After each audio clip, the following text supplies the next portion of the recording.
բոլորիս, բարի երեկո ձեզ, հարգելի ընկերներ, հետևորդներ, հա, կանք, նորմալ է։ Հա, Ուրախ ենք կրկին ձեզ հետ միանալու ուղղակի ուղիղ եթեր դուրս գալու եւ շարունակաբար ավանդորեն արդեն քննարկելու բիզնես գործունեության, բիզնես գաղափարի շուրջ քննարկումները, հարցերը, առաջին հերթին կուզենամ մաղթել բոլորիս անցած տոները շնորհավոր, այս նոր տարին շնորհավոր լինի, ուրախ երջանիկ տարի լինի, ինչ նպատակներ ունենք ազգովի եւ մեր երկրի համար թող իրականանան բոլորիս ցանկությունները եւ այսօրվա մեր բիզնես քննարկման թեման ասենք հայտարարում ինչ է հարկավոր բիզնես գործունեության գործունեություն ծավալելու համար առաջին գործնական քայլերը ընդհանուր առմամբ վերցրած տղաներ ջան, բարի երեկո մեր հետևորդների մեզ բոլորիս, շնորհավոր ձեզ բոլոր անցած տոները, մաղթում ենք բոլորին, ինչ նպատակներ ունեն, թե գործնական, թե անձնական, բոլորը իրենց նպատակներին հասնեն, մենք էլ շատ պլաններ ունենք այս տարի ու հուսով եմ բոլորը կիրականացնենք։ Մեր այսօրվա թեմայից կուզեի ամփոփեի, ասեի, որ հիմնականում գործողությունները, երբ որ արդեն մենք անցել ենք բոլոր 4 փուլերը, դրանք գաղափարի ծնունդը, մոնիտորինգը, բիզնես պլանը,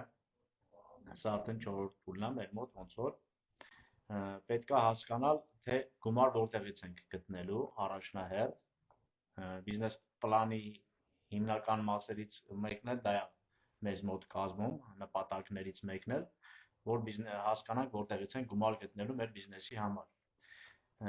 Բայց Ամերիկայում կա մի այդպիսի մոտեցում, որ իրենք սկսում են 3F կոչվածից, այսինքն դա Family, Friends and Fools, ընտանիքի անդամներ, ընկերներ եւ հիմարներ, այսինքն 35-40% բիզնես սկսողները հիմնականում սկսում են այս 3 ոնց որ օգտվել, հա, հետո նոր անցնում են արդեն սկսնակ բիզնեսների մասին է իհարկե խոսքը, ովքեր արդեն բիզնեսում եփած են, նրանք կամ վարկային կազմակերպություններից, կամ ինվեստորներից են, կամ ինվեստ ֆոնդերից են այդ գումարը ոնց որ այսպես ասած դիմում եւ ստանում Երբ որ գումարը արդեն կա, նոր մտածում են հաջորդ քայլերի մասին, այսինքն ինչ բացեն ԱՁ, ՍՊԸ, թե ուրիշ ձևաչափ, մի քիչ դրա մասին կուզեի խոսեի, ասենք մարդիկ, որ տեղեկացված չեն ԱՁ-ն ինչա, ՍՊԸ-ն ինչա, հիմնականում մտածում են, թե իբր ԱՁ-ն ավելի ինքը հարկային տեսակետից ավելի ոնց որ քիչ հարկ մուծելու ձևաչափ է, բայց ասեմ դա այդպես չի, ԱԶ-ի ու ՍՊ-ի տարբերությունը դա նա է, որ ԱԶ-ով, եթե դու ԱԶ ես բացում, դու ամբողջ քո ունեցվածքով պատասխանատու ես քո գործունեության համար։ Դա կլինի տուն, ավտո, թե հողամաս, թե չգիտեմ, ինչ որ կառույց, կապ չունի։ Իսկ ՍՊ-ն հենց ինքն է պատասխանատվությունը կրում քո կանոնադրական կապիտալով։ Նույն հարկերն գանձվում, եթե միայն վերցնում ենք շահույթի մասը, դա 5%-ն է, այսինքն երբ որ ոնց է դա կոչվում,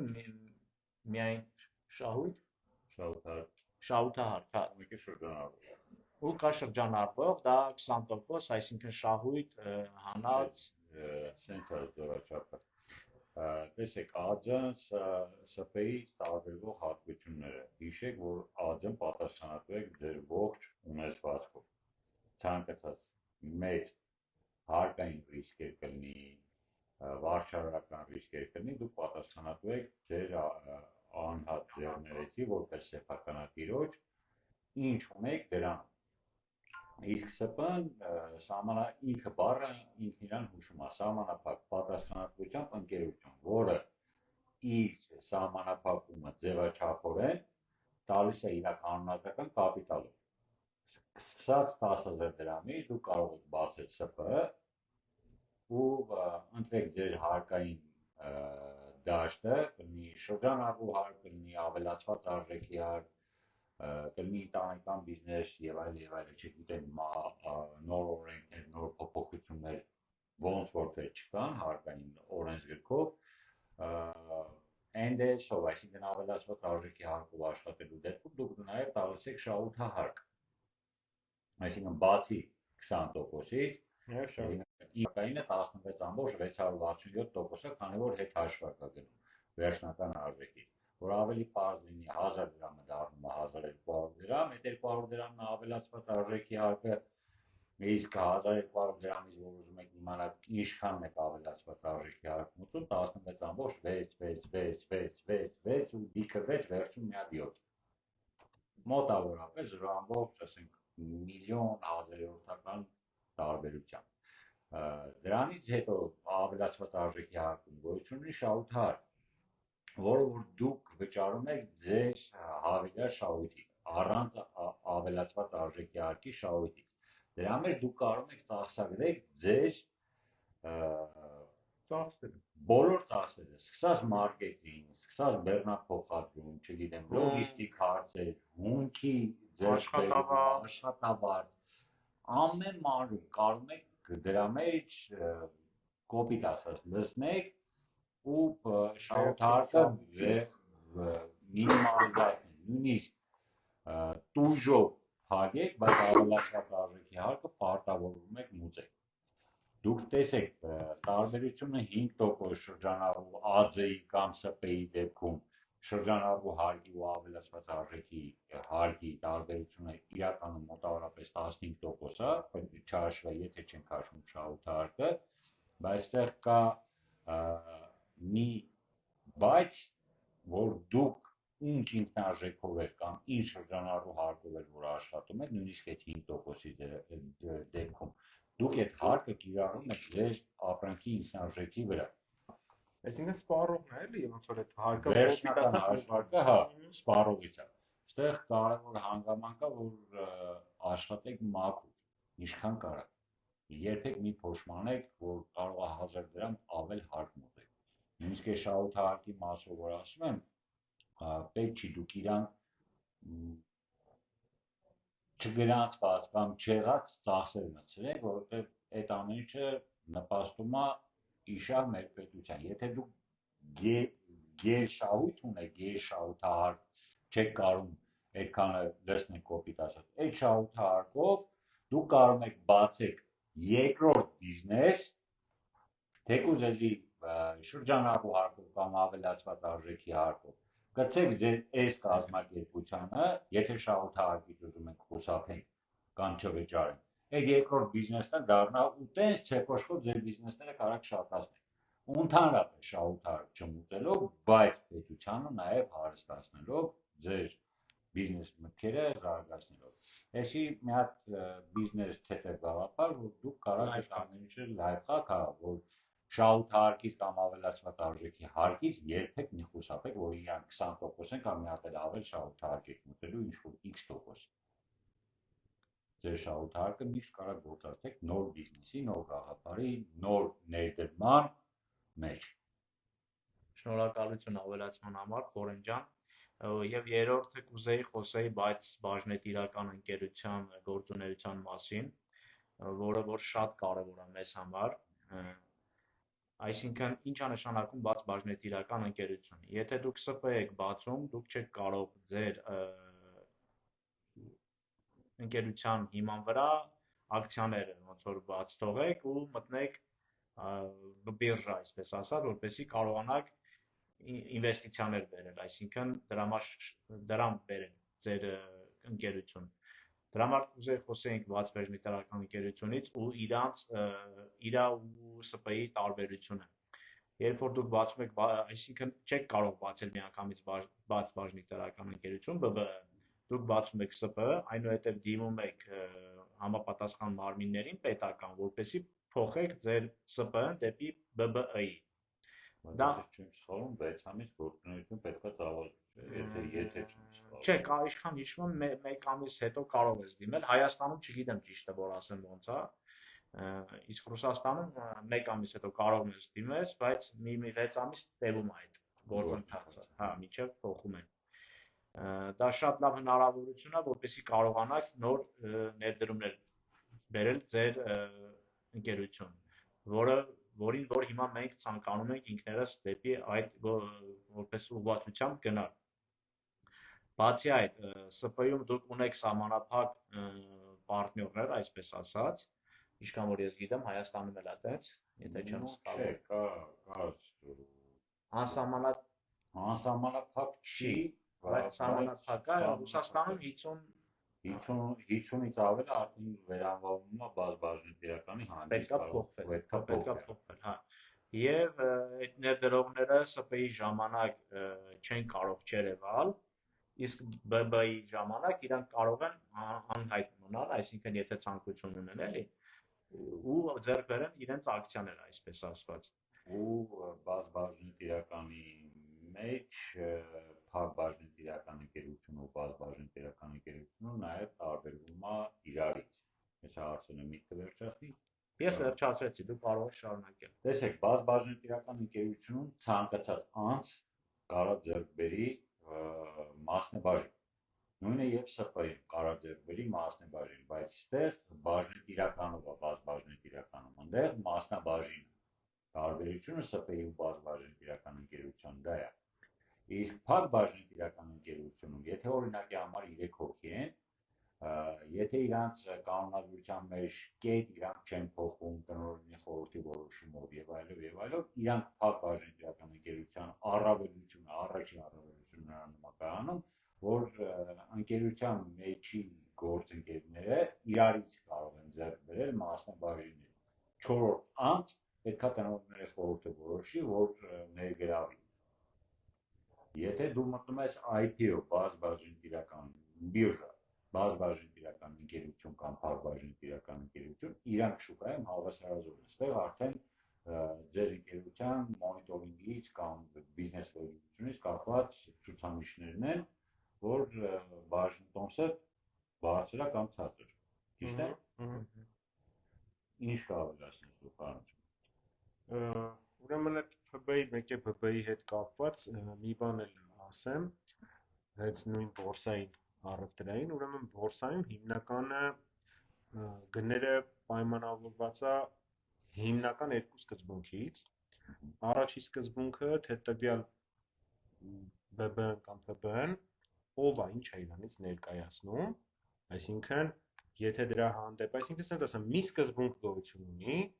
ամենամեծ սկզբունքը շուկան։ Եթե կա պահանջարկ, բնականաբար գինը բարձրանում է ու միջև անսահմանություն կարա բարձրանա։ Եթե չկա պահանջարկ, հետևաբար գինը ավելի իջնում է։ Իսկ այդ պահանջարկը արդեն կախված է, թե դու ով ես ու ինչ ես տալի, ասենց ասած, մարդկանց աշխարհին հանրությանը։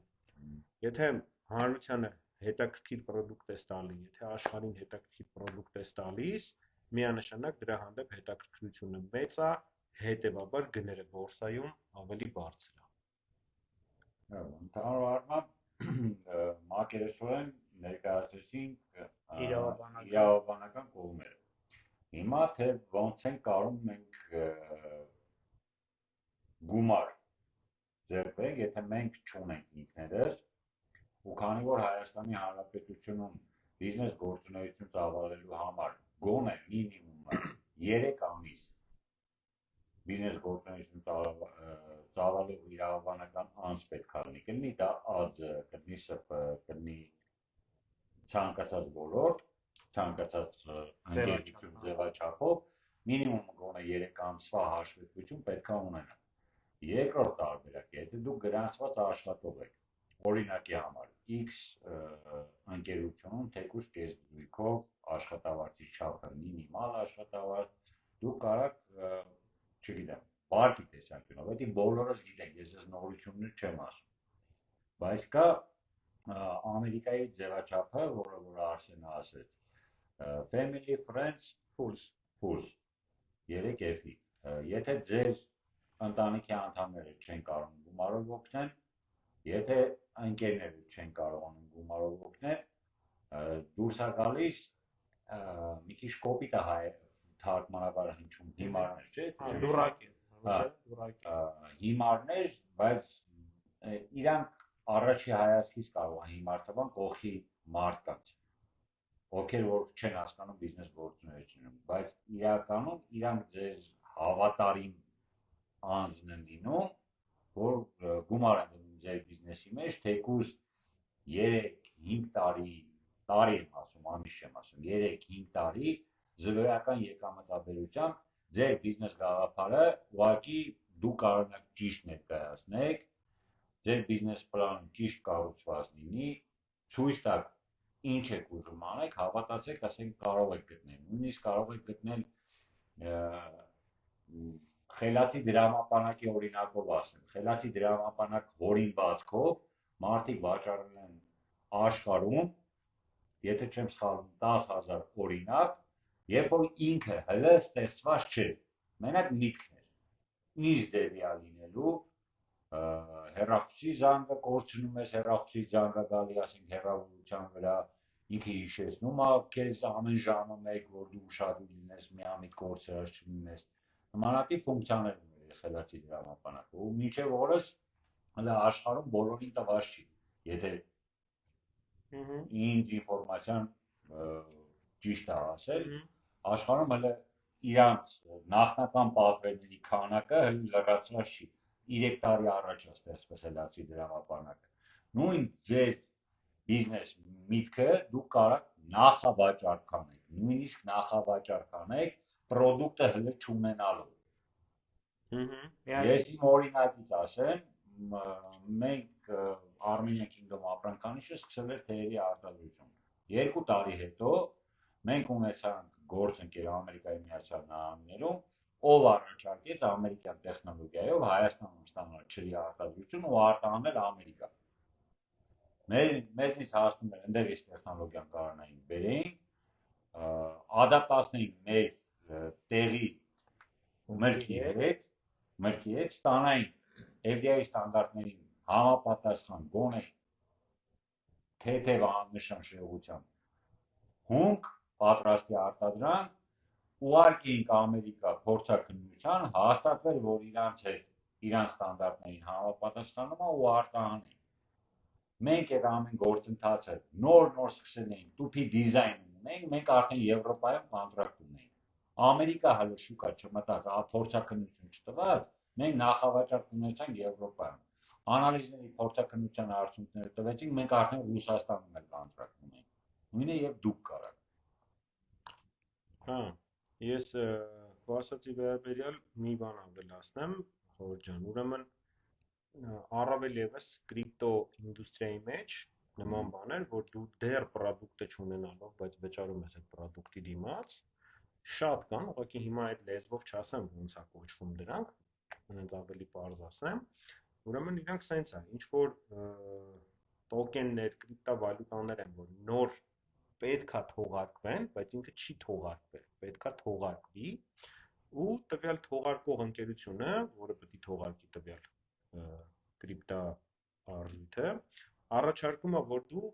իրան գումար վճարես, X գումար, ասենք $100-ից սկսած։ Գումար վճարես, որի դիմաց ինքը օրինակ 3 ամիս հետո քեզի կտրամադրի իրան նոր թողարկած կրիպտո արժույթից, որի անունը ասենք վերացական վերցնենք X-ա։ Всё, դու վճարում ես իրան այդ գումարը, 3 ամիս սպասում ես, 3 ամիս հետո ինքը պայմանական կարող է ասի 1000 հատ կտամ, կարող ասի 100,000 հատ կտամ։ Ասենք Bitcoin-ը ստացվեց։ վերցնենք, ասենք 100 հատ է տալի ինքը կամ 1000 հատ է տալի։ Всё, 3 ամիս հետո ինքը քեզի 1000 հատ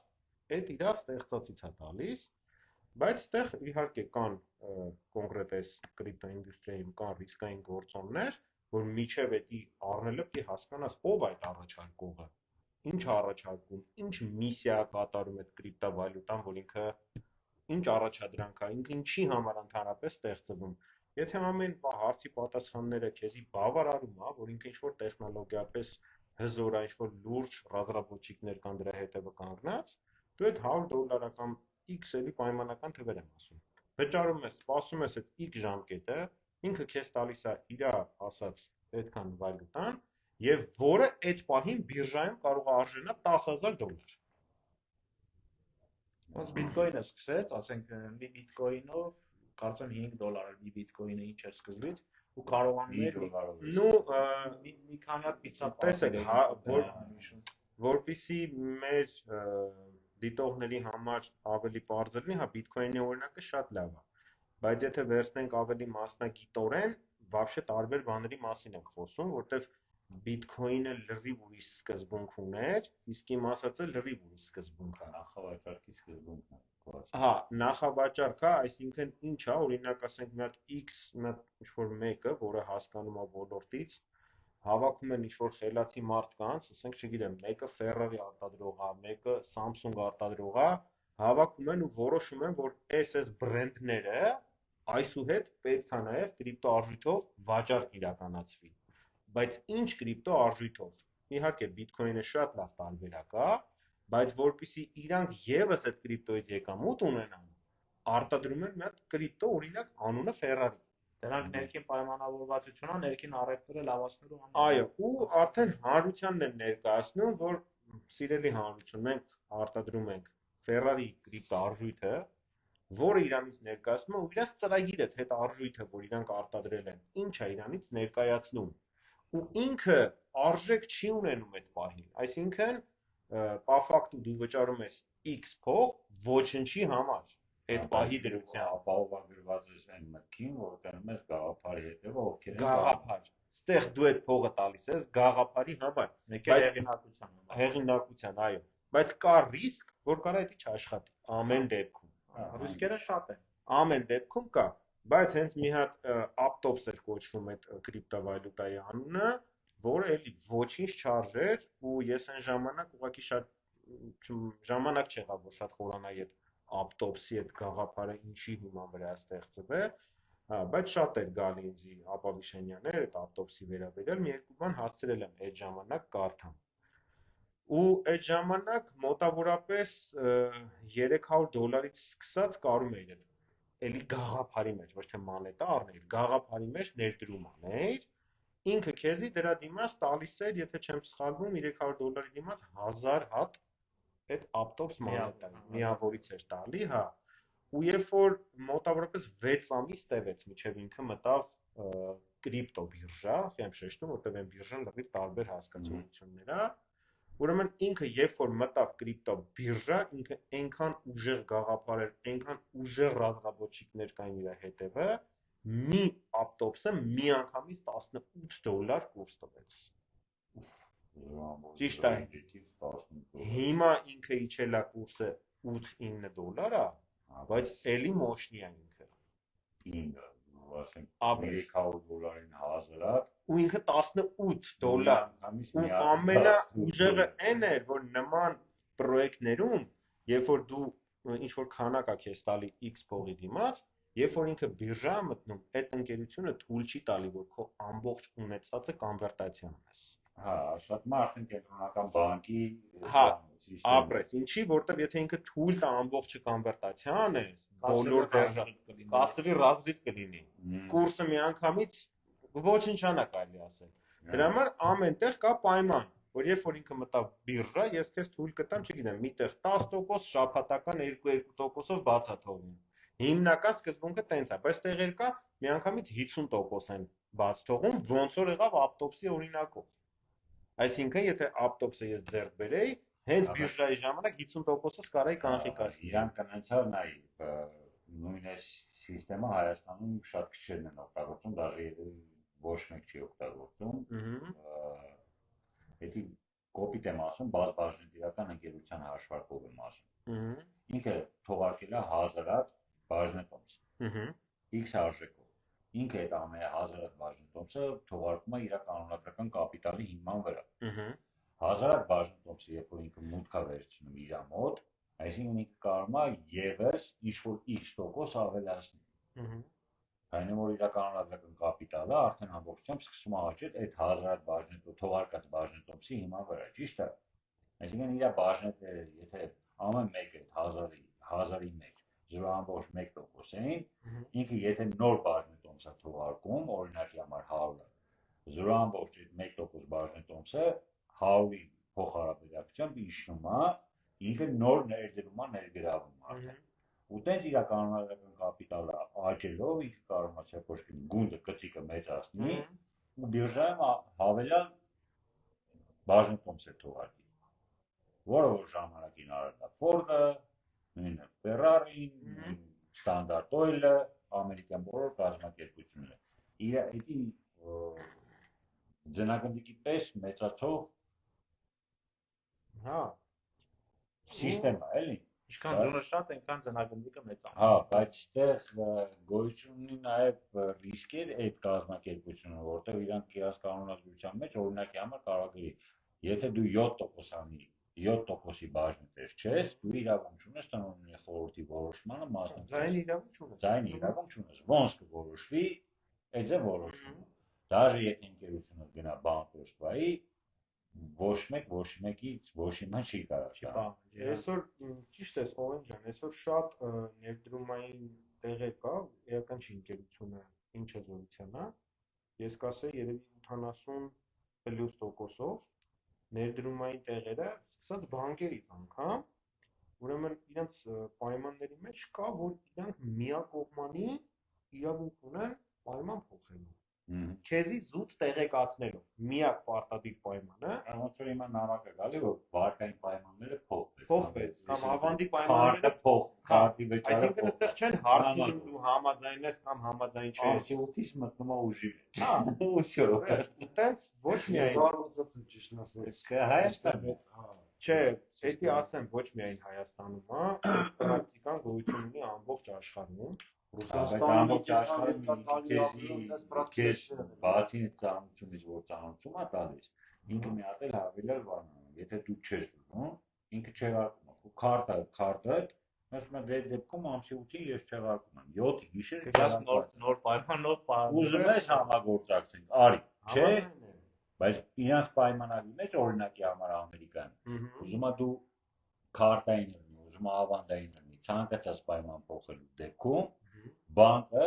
նախնական քո պայմանագիրականում ինքը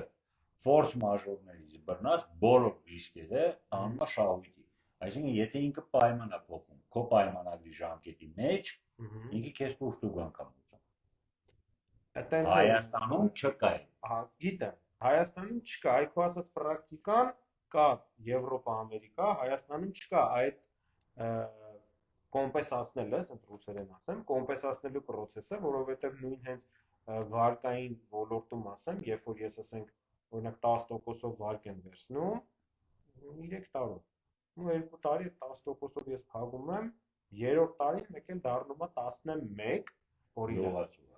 Հա, դառնում է, բայց ես 10%-ով եմ պայմանագիրը կնքել։ Բայց դա պայմանագրի դեպի մեջ մեզ շատ բարակ տող նշվում է, որ լողացուց պայմանով 2 տարի, 24 ամիս հետո հնարավոր է վարկը նույնիսկ եթե գրած չլինի, կա, որ բանկը իրավունք ունի միակողմանի ենթարկել պայմանագիրը փոփոխության հաճախորդին տեղյակ պահելով։ Այդ դեպքում դիմում ես ֆինանսական համակարգի աշխարհը։ Չի օգնի, ստեյ պրակտիկան չի օգնի, որտեղ եղած բան եմ ասում ու եղած բան վարկային կազմակերպությունների հետ տենց առնչված խնդիր է, որ ֆինանսական հաշտարը բացարձակապես տեղ չի կարողացել ոչի բանալի, որովհետև գոյություն է ունեցել պայմանագիր, որտեղ գրված է, որի տակ ես ստորագրել եմ, ու ես ասելով ես չեմ, ուրիշի օրինակով եղել դեպքը, որտեղ ստորագրել է, որ այդ տվյալ վարկային կազմակերպությունը իրավունք ունի տեղեկացնելով փոփոխել պայմանագրի ցանկացած կետ, իսկ ցանկացած կետի մեջ մտնում է թե տոկոսադրույքը, թե վճարման օրերի, ամեն ինչ մտնում է ցանկացած։ Հա, բայց դու ճիշտ ես, Եվրոպայից եթե Ամերիկայի օրինակն ենք խոսում, այնտեղ նման դեպքերում կա կոմպենսացում։ Այսինքն ես պատրաստ չեմ այդ 1% ավելը վճարեմ։ Բացի այդ Եվրոպան ու Ամերիկան օրենսդրական դաշտը այնքանով է կարգավորված, որ եթե ինքը քեզ տալիս է X տեսակի վարկ, իրանց կենտրոնական բանկի օրինակ Federal Reserve-ն օրինակ ամերիկացի համար կենտրոնական բանկի տվյալով գոյություն ունի նորմեր։ Այո։ Քեզ չեն տալիս դե նման 10-15 էջանոց պայմանագիր, որ դու ժամերով պետք է կարդաս, որ գրքից շատ ես ինֆորմացիա ու այնքան փոխկապակցված խառնիչ աղանջ իրար հաջորդող, իրար խաչաձև խափող բառակապակցությունները, որ եթե դու լուրջ իրավաբան չունես, կարող է չհասկանաս, դրա համար մեր մեծամասնությունը վատ է դա օրենսդրական բացի կենտրոնական բանկի, որ մարդիկ այնքան որ ստորագրում են դաժե բոլոր պայմանները չկարդալ։ Հիմնական դրույթներ են կարդում, հիմնական պայմաններ են կարդում, մնացածը չեն կարդում։ Դու դաժե իրավաբանել ես, եթե ֆինանսապես մի քիչ թույլ ես, հենց մեկը դու չես կարող հասկանաս ինչ ասելա թե հաստատի տոկոսադրույթ, ուզում ասել, այնքան է ուրախանում, անվանական տոկոսադրույթ։ Եթե դու ֆինանսներից շատ լավ չես հասկանում, այդ փաստը չէ, ու ասեմ բանկի շատ աշխատողներ կա, ֆորմուլա կա նույնիսկ։ Ֆորմուլայից բացի կա նաև ձևաչափ ոնց անես, որ մի պահ կար, որ տարեկան 24%-ը չպետք է գերազանցի։ Կենտրոնական բանկի հրամանը։ Հիմա այդ չկա։ Կա, հաստատին չի գերազանցի։ Չէ, նայ, պետք է չգերազանցի անվանական, հաստատին կարա գերազանցի։ Բայց ընդհանրապես չպետք է գերազանցի։ 24-ը կներեք մեր Հայաստանի համար շատ բարձր տոկոս է։ Ինչքան մենք նոր տարին ճոխ ենք նշում, տնավարի, հայավարի, բայց սպառողական զանգյուղը շատ ավելի քիչ է։ Մենք հարկադրված ենք նոր տարի նշում։ Նոր տարով ոչ մի չափանիշ չպետք է հաշվի։ Հա, այդ հաստատին գիտես ոնց է, որ կենտրոնական բանկի հրամանին, այսպես ասած, օրենքով անցնում է։ Կենտրոնական բանկը հրաման ունի, չէ՞, բայց ինքը կենտրոնական բանկին, այ բանկը ոնց է ատվետ տալի, որ ես չեմ գերազանցել 24%-ը։ Տես, օրինակ վերեմ X բանկը, չասեմ որ բանկը, քեզի 14%-ով վարկ է տալի, բայց փաստացին 26 է։ Ինչա բանկը անում, որ կարում է պատասխանը տա կենտրոնական բանկի հետ դրա։ Հաշվի համարի սպասարկում։ Չէ, մի հատ բան եմ ասում է, ես քեզ չեմ վստահում որպես վարկավու, ուզում ես այս վարկը ունենաս, ուրեմն ապահովագրություն պետք է ունենաս։ Всё, ապահովագրության փողը քո վարկից հանում է ինքը, որը մոտավորապես մի 40000 դրամ է տարվա համար։ Քո վարկից հանում է, բայց որ հանում է, հետեւաբար դա տոկոսի տեսքով մնում է բանի վրա, չէ՞։ Վարկի վրա։ Ինքը կենտրոնական բանկին պատասխանը տալի, ասում է, դա տոկոսը չէ, դա ապահովագրության փողն է իրա։ Չի կարող։ Ավելի 10% տարբերությունը 40000-ից։ Կյանքի գույքի ապահովագրության դեպքում 0.16%, Էդի ես ասում եմ 1 միլիոն դրամի մեջ, այդ 40-50000 դրամը մի հատ էլ ապահովագրություն եմ ասում, բայց այնտեղ գոյություն ունի կանխիկացման գումար, որ կանխիկ տալու են 5000 կամ 10000 դրամ պակաս են տալի։ Էդի կենտրոնական բանկին ասում է, չէ, դա տոկոս չէ, ինքը ուզել է կանխիկ ստանա։ Ես կանխիկացման տոկոս։ Ես կանխիկացման տոկոս եմ վեկալ, դա ու վարկի տոկոսը չի։ Այսինքն մեր մոտ դեպի սա ձևաչափորեն նստեցրած չի, որ դու եթե վարկը տալիս ես, դու վարկային տոկոսի մեջ պետք է հաշվի առնես նաև քո կանխիկացման տոկոսը, որ վարկը տալիս ես 14%-ով, պետք է սպասարկումը տաս մեջը, պետք է հաշվի համարի սպասարկումը տաս, ամեն ինչ, այդ քո SMS, MMS, որ ուղարկում ես վարկային օրը հիշեցման համար, դու այդ ամեն ինչը պետք է դրա մեջ սահմանափակես։ 10%-ով, 12%-ով տանջրավ անվանականա, փոփոխականա, լողացողը, ինչա 14-ը չպետք է գերազանցի, 14.1 չպետք է լինի։ Հա, 10%-ով, նույնիսկ 8%-ով տանջրավով վարկ են տալի։ Մարդիկ բիզնես Չէ, էսի մենք ինչի ենք այս ամեն ինչը խոսում, որ մարդը եթե նույնիսկ բիզնեսի համար այդ վարկ վերցնի, իմանա այս ամեն ինչը, ինչի տակա բնականաբար այս շատ կարևոր ինֆորմացիա է։ Իմիջիայլոց վարկային տոկոսներն էլ է կարող շահութահարկի մեջ ներառել։ Այո, ճիշտ դիտարկում արեց, պարտադիր կարող եք պետք է ներառեք ու այդ է ասում, որ նույն տանգրավով վարկ վերցնելուց 8-10%-ով տանգրավով վարկեր կա, բայց որ դու հաշվում ես տան գնահատում, նոտարի ծախս, միասնական տեղեկանք, գալիս է 36 անցնում է, փաստացին։ Մենք կասված արդեն ինչքան ունենք, հաստատուն վճարներ են, օրինակի համար միասնական տեղեկանքը 11000, եթե 3 աշխատանքային օրով ես վերցնում 20000, եթե 2 աշխատանքային օրով, եթե 60000, եթե 2 ժամ հետ ես վերցնում։ Դա հաստատագրված է օրենքով, դա չի փոխվում։ Նույնը եւ նոտարը չափ գոյություն ունի։ Եթե գրավով ես ձեռք բերում, գրավի արկայության վկայականի համար 26000 է։ Եթե պետական գրանցում է, այսինքն հիպոթեկով ես ձեռք բերել, եթե գույքդ գրավ չես դնում, մենակ քո գույքը գրավեցի 26000։ Եթե հիպոթեկով ես ձեռք բերում 46000 պլյուս մի հատ է 26000, այսինքն պետական գրանցում պլյուս մի հատ է գրավի արկայության վկայական։ Դրանք հաստատված են։ Այդտենց հաստատված պետք է լինի նաև բանկային համակարգը։ Լյուբոյ համակարգ գծած պետք է գնա։ Ունես երիտասարդական վարկ։ Երիտասարդական վարկի պայմանները պետք է թողարկի կենտրոնական բանկը։ Ոչ մեկ չպետք է շեղվի։ Ուզում ես կես տոկոս ավել ես տալի, ավելի արագ ես տալի։ Տուր ախպեր 13 ես 13-ա երիտասարդականի մինչև 14%։ Օրինակի համար եմ ասում 8-ական 6-ա։ Всё, այդ դրանից այն կողմ չպետք է անցնի։ Տվեց, չգիտեմ, երիտասարդական չի տալի, երկրորդ գույքի ձեռք բերում կամ եկամտահարկով ձեռք բերում, որ այս վերջի տարին է, որ Երևանում է լինում, դրանից հետո արդեն մարզեր է տեղափոխվելու, այդ էլ նոր բան է, որ մարզերը ավելի շատ լսվի, որտեղ Երևանը արդեն տրակում է, բոլորս տեսնում ենք։ Տվեց անվանական տոկոսադրույք 13% կամ 11%,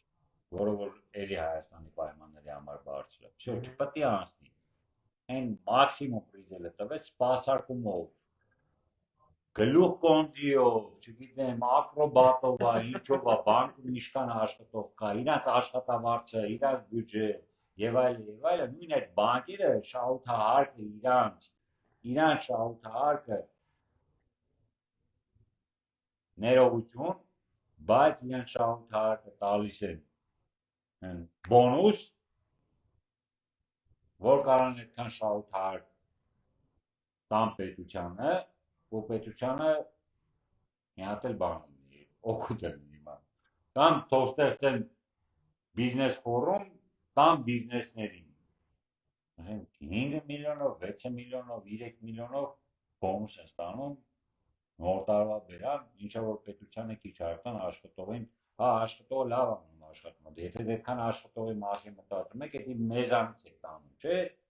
Ուրեմն ձեր հարկերը կարող դրա հաշվին պակասացնել ձեր տոկոսները։ Ուրեմն պակասացրեք, կենտրոնական բանկն կարող ուշադիր լինի, ձևաչափ մշակի, սիրուն, այսպես տասի օգտվեք այս ձևաչափը։ Մենք այնպես չենք ուզում աշխատողները քիչ գումար առնեն, բայց այդ աշխատողը թող հաշվի առնի, եթե ինքը նույն սովորական բանկով դասակարգի մարդն է ու գնում է վարկի է դիմում, բանկը կներեք արտահայտությանս համար լավ սեղմում է տոկոսները ինչքան հնարավոր է մաքսիմում բարձր, ու ոնց որ սրանից վերցնում է տալիս է ձեզ։ Դա կոպիտ ասած իրավական տեսանկյունով ապահովված գողություն է։ Համարում եմ մտած, որովհետև եթե դու կարում ես շատ բոնուսներ տաս, ուրեմն դու կարաս ավելի քիչ վարկային տոկոսով վարկեր սպասարկես։ Այստեղ արդեն ձևաչափը կփոխվի։ Համ կունենաս քանակի մեջ որակ, կտաս շատ վարկեր, կտաս որակային վարկեր, որտեղ արդեն ռիսկով մարդիկ կդիմեն ցածր տոկոսի համար, կունենաս նոր բիզնես գաղափարներ, նոր տնտեսության զարգացում կունենա, նոր աշխատատեղեր կլինի, լիքը նոր պլյուսներ կարաս դրա։ Հարկաստու ընդիկները գալիս են աշխատող։ Միտե փարկաստում, միտե վայ։ Դե դա կա։ Դե մենակ այն փաստը, որ իրանց մի գյուղը դատակա, մեր բնակչությունից շատ ալնելու, դա արդեն Կա տենց բան։ Դրեք, իսկ հարց ջաբադել ես։ Լավ, ասա դու հարց։ Ես մենք սկզբից այ օրվա թեման բացել Այս ուզում էի դրան օրվա թեմային անդրադառնանք, ամիջ մենք այսօր օրվա թեմա շեղվեցինք, չէ՞ շատ կարևոր, հարցեր բարձրացրինք, շատ կարևոր ինֆորմացիաներ ես իմ համար, թե մեր ընկերները, մեր հետևորդները, բայց օրվա թեմային անդրադառնալով, որ բիզնես գործունեության համար կան տարբեր, ասենք հարկային ծրագրեր, ՍՊ, ԱԾ, ՓՊ, ոնց որ դու մնացած ասեցիք։ Իսկ այդ գործարարը, որ պիտի նոր գործունեություն ծավալի, ոնց հասկանա իր այդ բիզնես ֆորմատին, իր բիզնեսի գաղափարին, որն է ավելի համապատասխան։ Ինքը որպես ածը լինի միկրոբիզնես հաս, ինչպես մակրոբիզնես գործարար, թե ինքը ՍՊԸ բացի որպես իրավաբանական անձ, այդ ժամանակ պատասխանատվությամբ, թե որ, այսինքն, հա, ինքը ո՞նց հասկանա, ինչ մի հատ Հարցիդ փորձեմ պատասխանեմ, ողջան։ դրա ֆորմուլա կհասկանալու պատկերով։ Հիմա եթե դու բիզնես ես ձեռնարկում, դու պետք է հասկանաս դու դեպի ուր ես գնալու, այսինքն դու քո վերջնակետը պետք է հասկանաս, քո նպատակը բիզնեսի ինչ է։ Եթե դու բացում ես մի հատ բիզնես, որը ասենք, չգիտեմ, մի հատ ռեստորան վերցնենք կամ չգիտեմ, ինչ-որ մի բանի արտադրություն, որ դու ուզում ես այդքանով հնարավոր սահմանափակվես։ Դու կարող ես համ ԱԾ բացել, կարող ես համ ՍՊԸ բացել, տարբերություն չկա։ Ես ասացի, իրանք հարկային Այո, միկրոջեռնարկություն կարող է։ հա, հարկային տեսակետից նույն ձևով են հարկվելու, այսինքն թվային ֆինանսական տարբերություն ինքը չի տալու, չէ։ Դա դու կախված է սկզբից բացելուց առաջ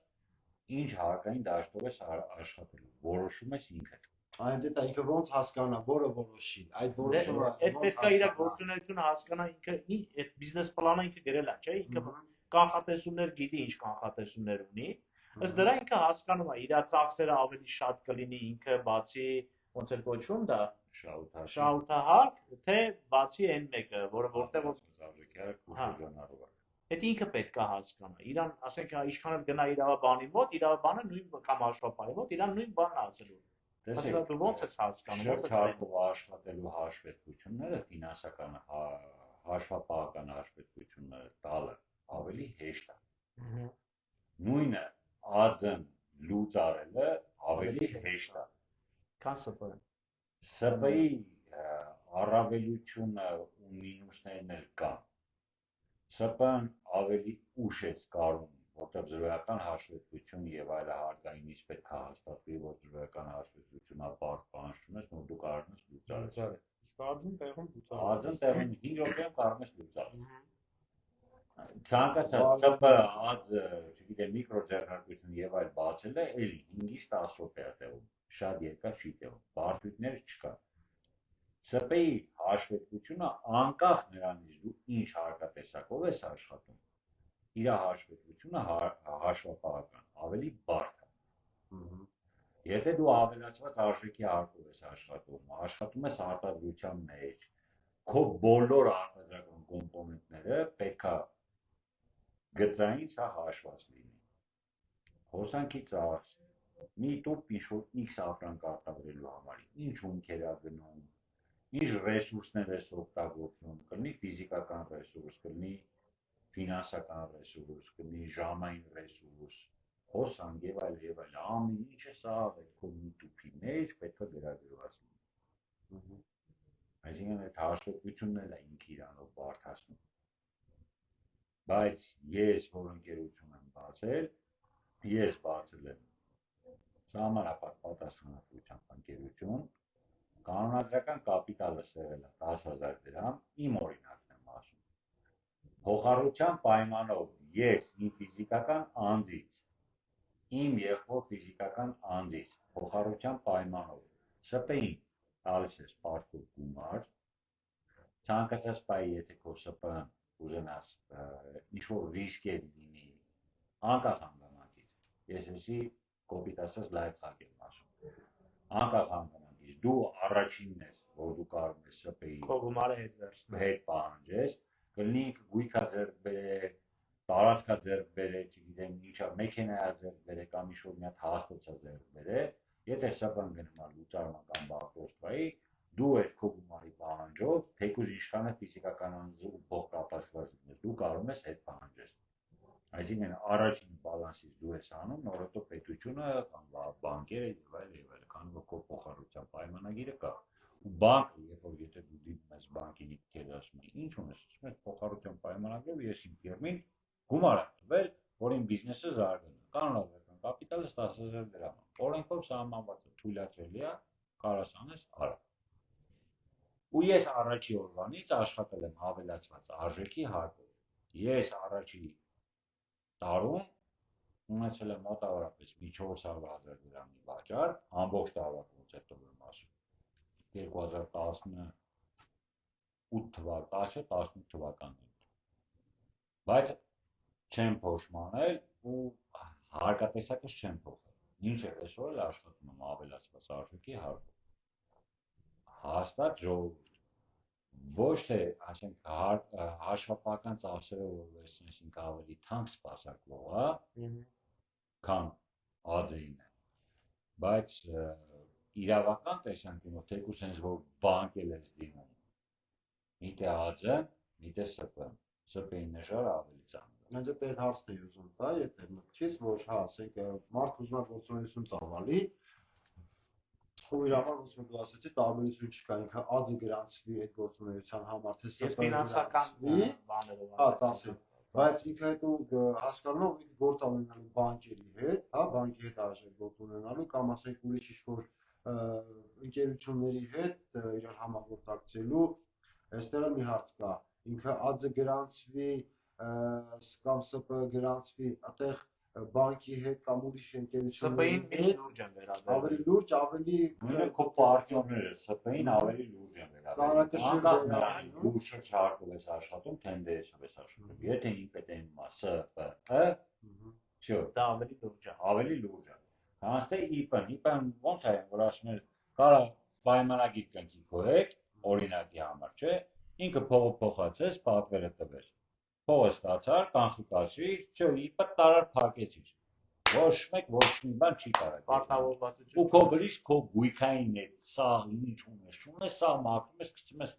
չգիտեմ, նվիրատվություն ես անում Պողոսին կամ Պետրոսին։ Բայց ՍՊ-ն ինքը զրոյական հաշվետվություններ պետք է ներկայացնի, քանի որ նայ, հիմա օրինակ մանրուք օրինակ եմ ասում, բայց փողը փոխանցվում է բանկային համակարգով, չէ՞։ Պայմանագիր է 5 միլիոն փոխանցել է, դու պետք է մատակարարման պայմանագիր տաս, դու պետք է իրան ֆակտուրա դուրս գրես, կլինի արտահանում, կլինի, չգիտեմ, թեկուզ ակետից բկետ հանրապետության մեջ։ Ինքը պետք է ստացական նշի կամ քո այդ ֆակտուրայի մեջ նշի, որ ինքը ստացել է, ստորագրում է էլեկտրոնային եղանակով։ ՍՊ-ին ավելի լուրջ են նայում։ Ինչ ուզում ես արա։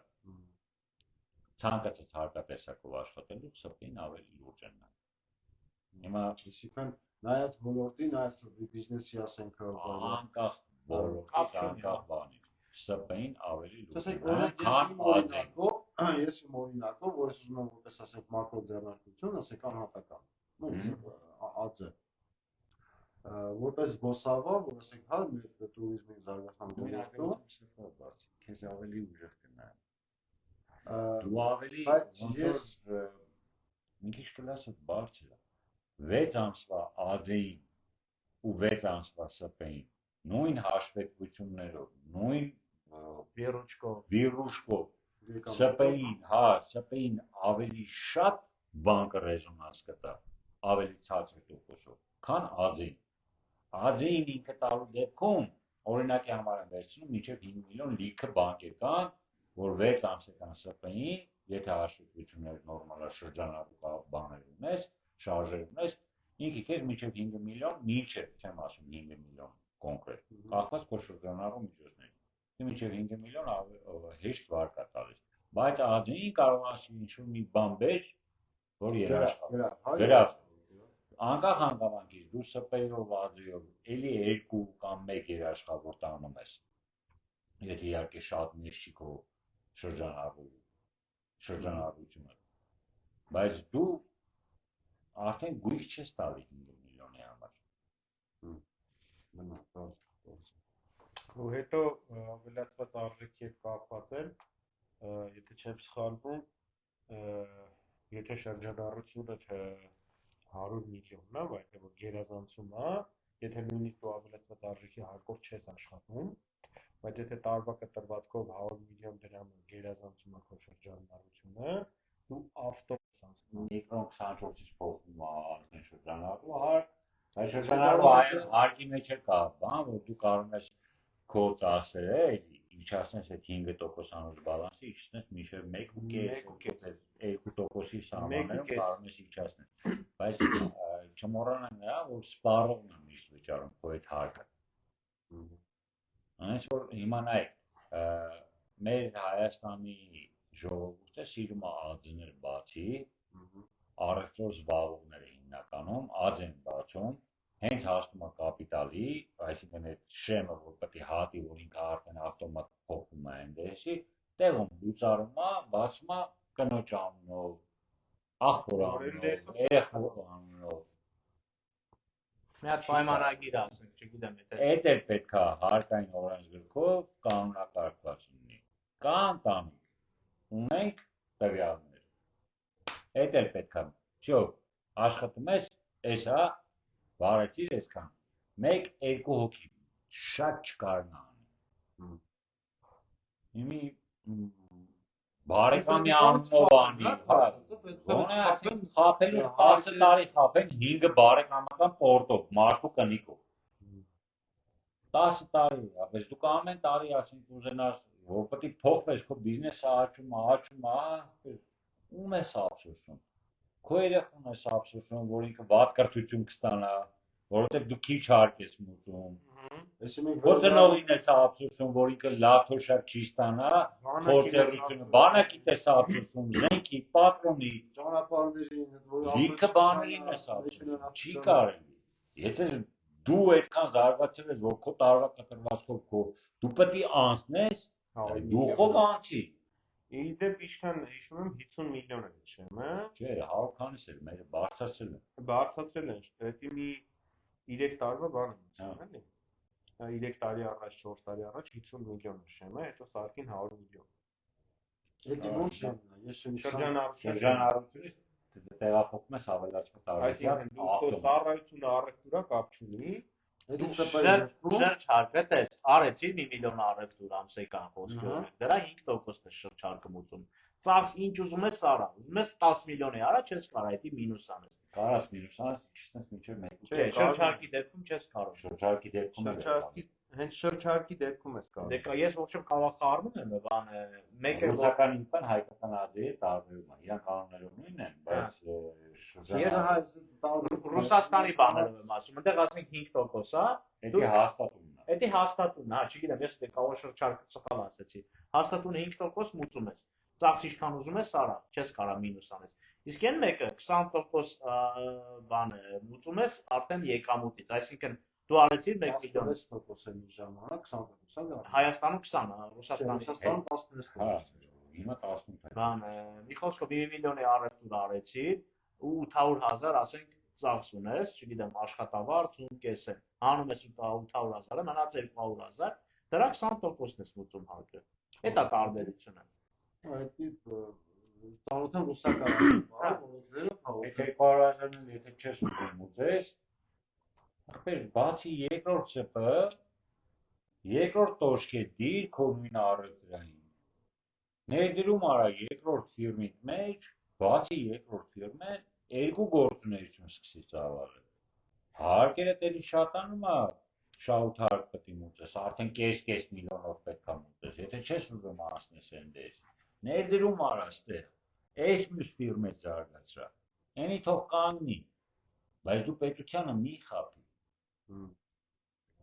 Ու մի բան էլ ավելացնեմ, հաստատունով դու մի հատ ՍՊ կարաս ունենաս, եթե 2 հատ ՍՊ ես բացում քո անունով, արդեն ինքը գնում է այդ ավտոմատ, հա, NDS-ի դաշտ ես անցնում, ավտոմատ։ Այսինքն եթե դու բացեցիր մի հատ ՍՊ, 100% բաժնետերը դու ես։ Երկրորդ ՍՊ-ում բացեցին, ասենք, չգիտեմ, ընկերներով բացեցին, դու 1% ունես, մի տոկոս ունես, չէ, կարաս քո առաջինում ես շրջարկով ունես, երկրորդում էլ եթե չեմ սխալվում, բայց եթե երկրորդ ընկերությունում 20%-ից ավել բաժնետով տոմս ունեցյալ, ավտոմատ ընկերությունն էլ գնում է NDS-ի տակ։ Սենց մի հատ էլ հարց, քանի որ հա նոր տարի է, նոր ենք սկսում ու տարվա 6 տարի ասենք ունենք պլաններ, գործեր, ինչ նպատակներ, ինչ պլաններ ունենք այս նոր տարում։ Այսօր ժամանակը մեր արդեն սպառվում է, ինձ թվում է թողենք հաջորդ եթերների խոսակ, որտեղ որ հիմա սկսենք խոսալը շատ կլինի։ Չեմ ուզում որ շատ մեր եթերը ձգվի, որ հետաքրքիր լինի, էլի առանց այդ մի ժամն էլ քիչ ժամանակ չի։ Նոր պրոդուկտներ, նոր ծառայություններ, նոր գործունեություններ, նոր բիզնես, որ